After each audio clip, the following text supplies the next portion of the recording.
Hi everybody, welcome back to Sunshine Soap and Candle Company. This week I'm bringing to you another candle making video, and in a way it's going to be a lot like the last candle making video that I posted because I'm doing this video more vlog style, meaning I have not used any of the products that I'm using tonight. It's going to be new glassware, new wax, and new wicks for me. I'm very excited to be testing out these new products, and hopefully this is something that I'll be adding to my line very soon. So I thought I'd bring to you my testing process and how I make this, and also the test burn results. So at the end of this video, you'll see exactly how this works, and if it works great, you can recreate it for yourself. Also, if it does work great, I will be posting the full written recipe and tutorial on my Patreon campaign for you to check out for just a $5 pledge. All right, let's get started. All right, so the first thing I want to share with you tonight is the beautiful glassware that I'm going to be testing out. So I'm going to be trying out the new Evermore bowls. These come from the 1617, and I was gifted a set of these in varying colors from the owner of the company, Vanessa McGee.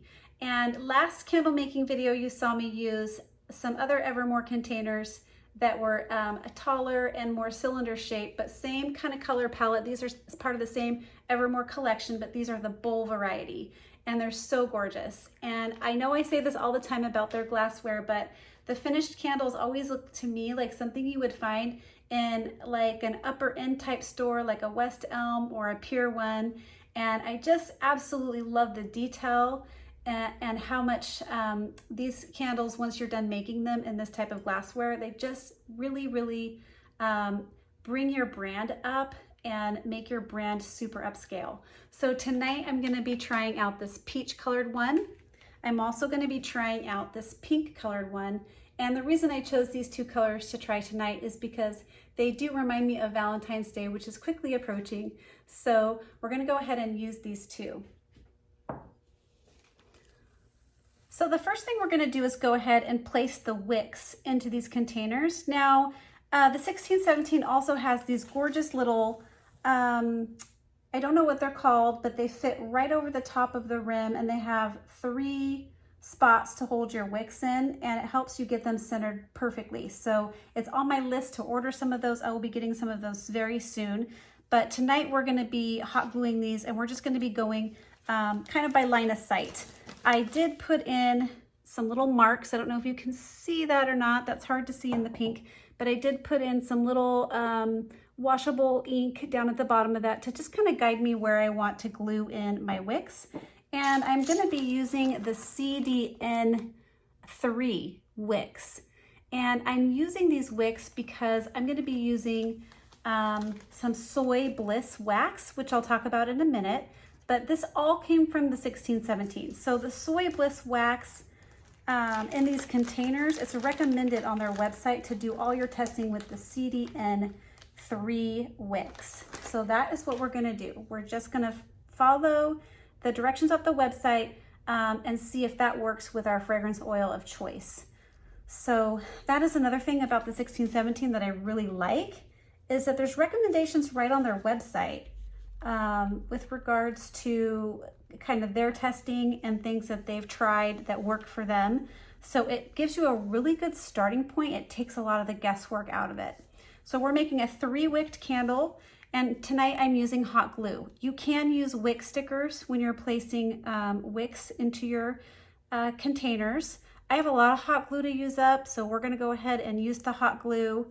And if you do use hot glue, make sure you're using hot glue made for high heat and a high heat glue gun, or your wicks will not stay stuck down the whole time.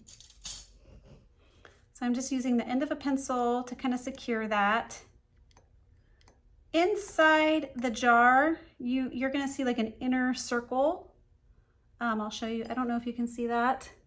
Maybe you can see kind of an inner circle. And I just tried to keep my wicks right inside that inner little line that you can see. And really what it is you're seeing this through the other side. So I'm keeping my wicks right inside that inner circle.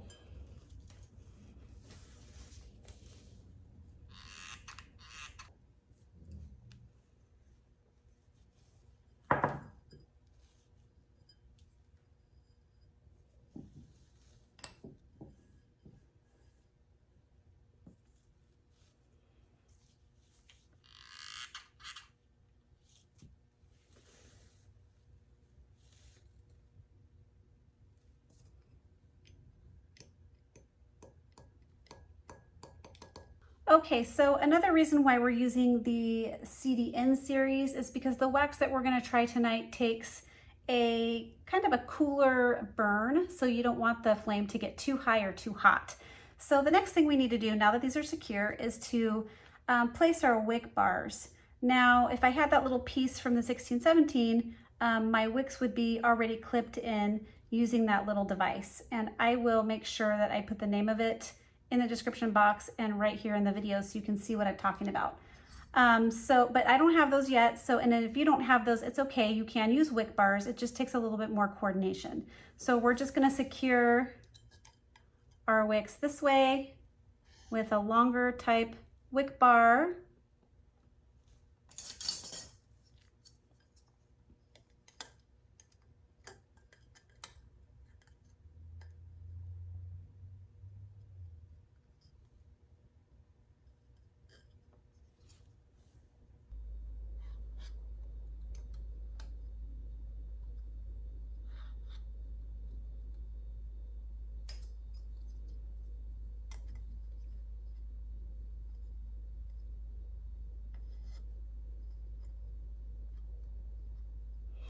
All right, so it takes a little bit more coordination, but once it's in there and it's all centered off, just go ahead and set that off to the side.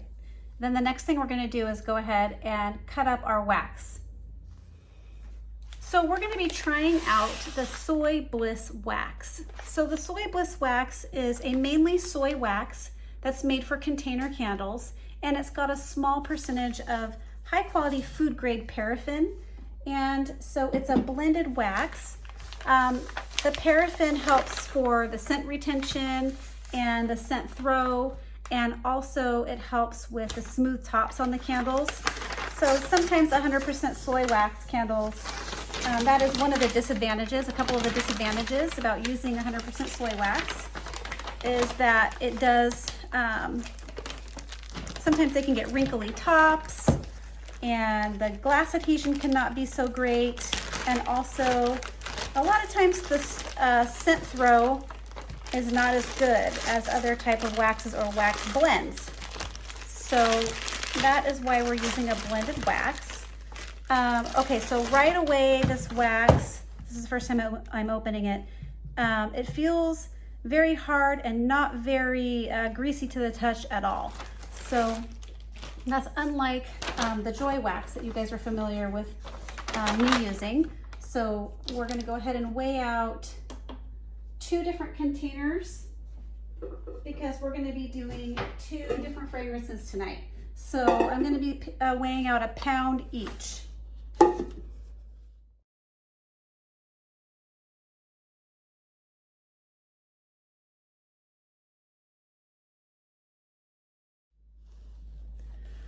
Okay, so my experience cutting this wax was that it was not very soft to cut into. It seems like a harder type of a wax than I'm used to using for container blends. So now that everything's cut up and weighed off, we're gonna go ahead and take it over to the stove to melt down. All right, so the website says to melt this wax down to 200 degrees. So that's what we're gonna be doing. We're gonna be melting this down over low, maybe low medium, until it's all the way melted down and it has reached 200 degrees.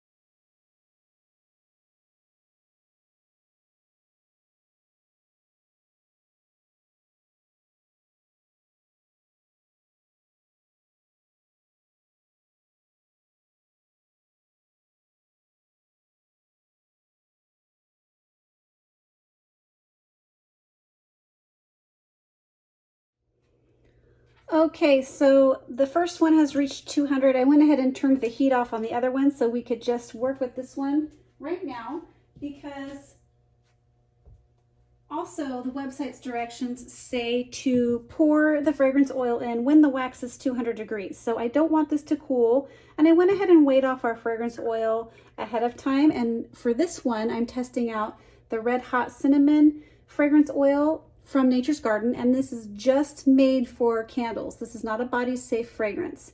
So sometimes I find that those fragrances do work a little bit better in candles. So let me just take the temperature again real quick. Okay, we're sitting right at 200. I'm going to go ahead and add this in and give it a good stir. And then I'll bring you over to show how I'm going to pour this into the container. Okay, so we're going to go ahead and use the pink one for the red hot cinnamon. And we're going to go ahead and just give this one little stir. I learned last time I was using the apricot coconut wax blend that you don't have to wait for a certain temperature to pour. That you can literally just stir it in and pour it into the container. We don't have to worry so much about like what the final glass adhesion is going to look like either, because this is a colored glassware, so you're not going to see any of those little imperfections through the glass.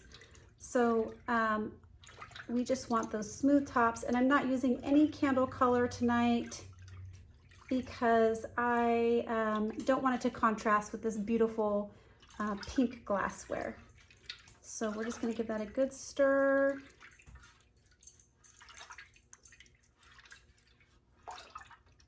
Okay, make sure it's all combined.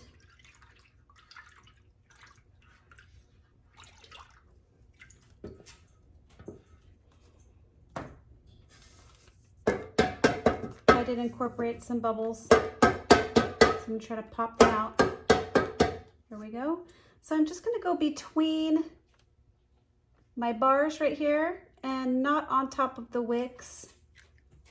So I'm not trying to disturb them, I'm just going right between.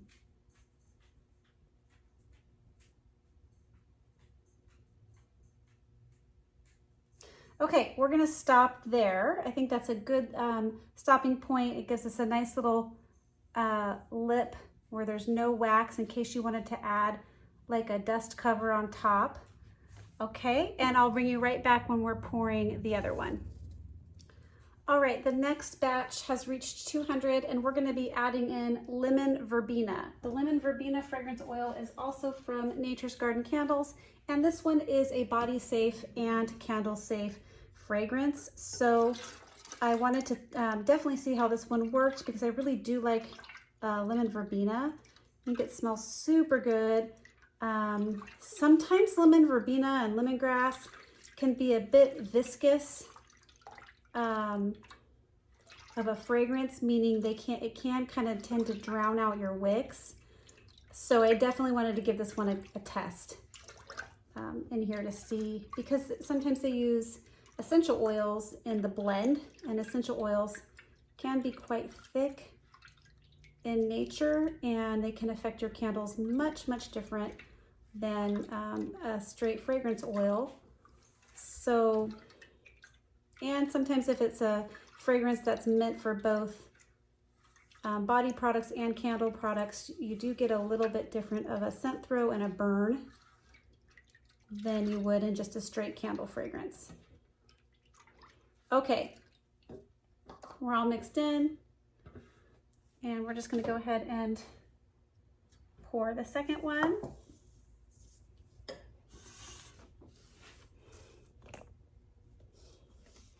And I'm just going to make sure my wicks are all adjusted perfectly before I pour. Okay. All right. And we're pouring the lemon verbena into the peach colored container.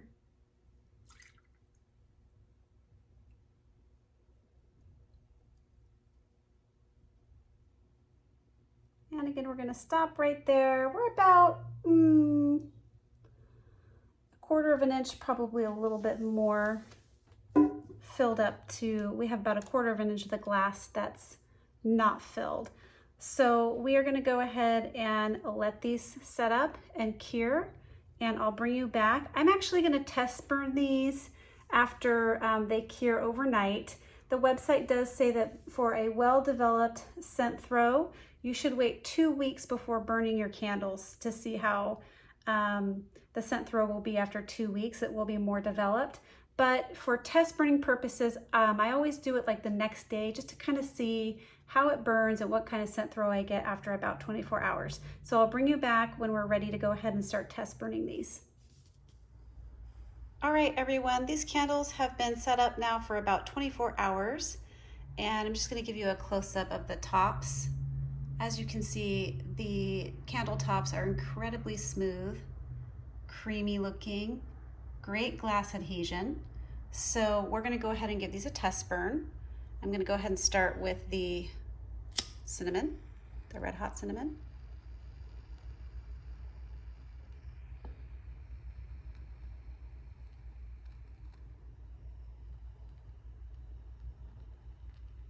Okay, and then the lemongrass. I'm going to move the lemongrass to another space just to get a good idea of the scent throw.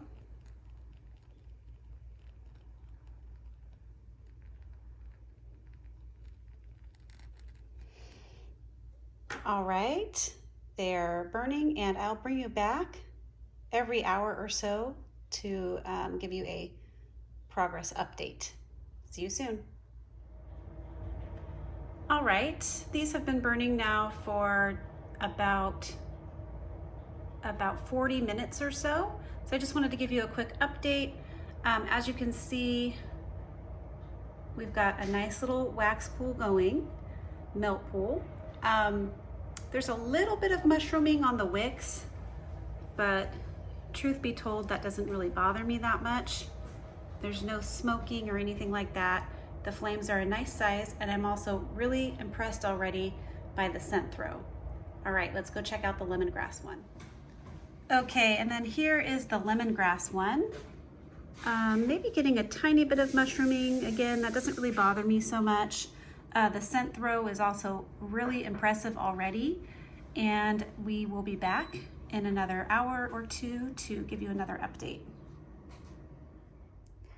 All right, so the candles have been burning now for a little over 2 hours, and as you can see, the flame has gotten quite a bit smaller. So we're gonna see how this goes. I'm hoping that the wax will reach the edges of the glass in the next several hours, but we shall see. This is the cinnamon one, and it still smells really good for only being 24-hour cure time. So let's go take a look at the lemongrass one. Okay, so this is the lemongrass one, and I would say we're getting a much better burn so far out of this one. It smells fantastic. The flames are still a good size, and we've gotten a little slightly bigger melt pool here on this one. So it's just interesting. That's why you always have to test your fragrances, because as you saw, we used the exact same wax and wicks in the same containers, and they are burning much differently. So I'll be back in a little bit to share with you the updates. All right, everybody, these candles now have been burning for a total of 10 hours. And as you can see, this is the red hot cinnamon one. This fragrance oil, wick, and wax combination with this container is not ideal. So the flames are very small, and the wax has still not yet reached the edges of the glass, so we don't have a great melt pool going. Although I will say the fragrance, the scent throw is amazing. Really, really good after just a 24-hour cure time. So let's go ahead and take a look at the lemongrass one. All right, so this is the lemongrass one. As you can see, the wax pool is much wider, and we've almost reached the edges of the glass on all the sides here. The scent throw is absolutely amazing. It's filling up the entire big kitchen space and dining area of my house. And the flames are a little high, but for as long as it's been burning, really it's not a big deal at all. And I do think on the second burn that we'll be able to get the wax pool all the way to the edges of the glass. So I think that dragging on the edges of the glass will catch up with itself on the second and third burn. So I'm overall super, super pleased. Love how this performed. And I will be sharing the written tutorial along with the recipe here that I used onto my Patreon campaign. So if you're interested in that, head on over there. And if you liked this video, please remember to like, comment, subscribe, share with your friends. Keep shining. Catch you on the next video.